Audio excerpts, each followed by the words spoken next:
Twongere tubahereze ikaze abantu mwese mukurikirana Divana TV aho muri mu mpande z'igihugu aho ariho hose, yaba ari hanze yaba ari mu gihugu ndetse no mu nkengero zacyo. Turabashimiye.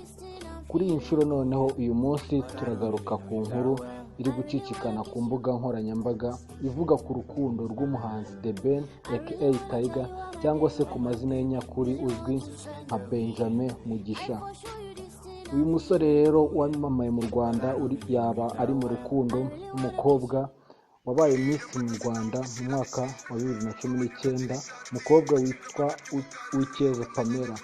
Uyu mukobwa Uwicyeza Pamela abenshi bamuzi ubwo yahataniraga ikamba mu mwaka wa 2019 ubwo nawe yari ari mu bakobwa bahataniraga ikamba rya Miss Rwanda.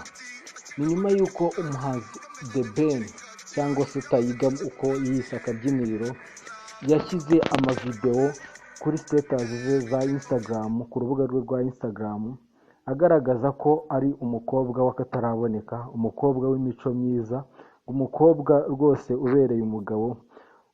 Rero bivuga ko The Ben yaba yashimye uno mukobwa kabisa, yaba yashimye, kandi nanone ashyiraho amafoto na video uno mukobwa yamusuye iwe mu rugo.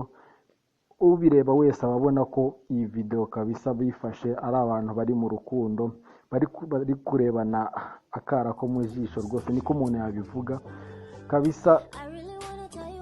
Uwicyeza Pamela iyo ukomeje kubimubaza ntabwo agira icyo abikubwiraho, gusa akunda kwihisha itangazamakuru cyane.